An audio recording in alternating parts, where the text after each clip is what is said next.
అందరికీ నమస్కారం.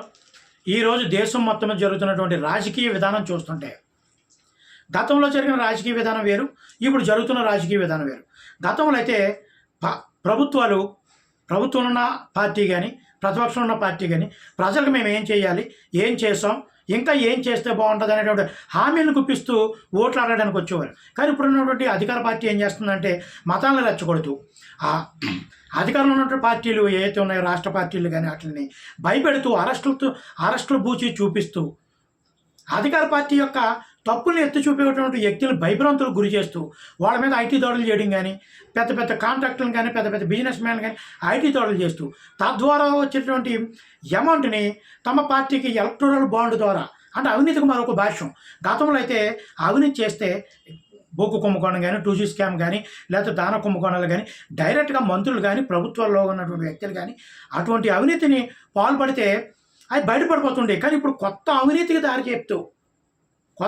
దారి లేపి ఎలక్టోరల్ బాండ్ ద్వారా అంటే అవినీతిలో కూడా మంచి అవినీతి అనేది బయటకు తీసుకొచ్చి ఎవరైతే పెద్ద పెద్ద బిజినెస్ మ్యాన్ ఉన్నారో వాళ్ళ ద్వారా ఐటీ దాడులు చేసి వాళ్ళు తద్వారా దాడి చేసిన 2-3 రోజుల్లో ఏడు పార్టీ ఫండ్ కోర్టులలో ఇవ్వడం కానీ ఈ విధంగా భయప్రాంతులు చేసి కొత్త రాజకీయాన్ని తెరలేపుతూ అదేవిధంగా మతతత్వ విధానాన్ని రెచ్చగొడుతూ ఎక్కువ శాతం ఉన్నటువంటి హిందూ మతాన్ని మేమే హిందూ మతాన్ని ఈ దేశంలో నిలబెట్టాం, మేము లేకపోతే హిందూ మతం ఈ దేశంలో ఉండదు అని కొంతమంది హిందూ సంఘాల ద్వారా కానీ బ్రాహ్మణ సంఘాల ద్వారా కానీ చెప్పిస్తూ బీజేపీ లబ్ధి పొందాలని చూస్తుంది తప్ప నిజంగా ఈ దేశానికి బీజేపీ చేసింది ఏమనుందేమో సెక్యులరిజంగా చెప్పబడుతున్న ఈ దేశంలో ఉన్నటువంటి మెజార్టీ ప్రజలు ఆదాయించాలని మనస్ఫూర్తిగా కోరుతున్నాను. ఎందుకంటే ఈ దేశానికి కావాల్సింది ఒక మతమో కులమో కాదు, ఈ దేశానికి కావాల్సింది ఆర్థిక పరిస్థితులు మెరుగుపరచడం, నిరుద్యోగులు అనేటువంటి హిందువులు కానీ క్రిస్టియన్స్ కానీ ముస్లిమ్స్ కానీ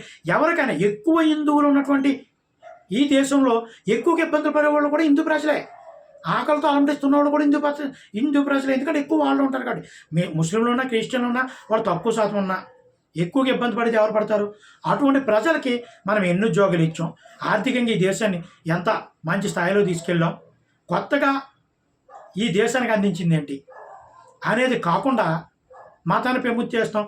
ఈ దేశంలో హిందూ మతం బీజేపీ వచ్చిన తర్వాత ఉందా? కొన్ని వేల సంవత్సరాలు బట్టి ఈ దేశంలో హిందూ మతం ఎంతో గొప్పగా చెప్పబడుతుంది. ఎందుకని ఆ హిందూ మతంలో ఉన్నటువంటి గొప్పతనం సనాతన ధర్మం యొక్క విధానాలే హిందూ మతాన్ని నిలబెడుతున్నాయి తప్ప ఏ రాజకీయ పార్టీ కూడా ఈ దేశంలో మతాన్ని పెంపొందించలేవు, దాన్ని కూడా ప్రజలు హర్షించడం కూడా. తాత్కాలిక ప్రయోజనాల కోసం రెచ్చగొట్టొచ్చేమో కానీ ఈ దీర్ఘకాలికమైనటువంటి ప్రయోజనాలు కావాల్సి వచ్చినప్పుడు ఇవన్నీ పక్కకు పోతాయి. ప్రజలు ఇది గమనించాలి. జై భీమ్ అందరికీ.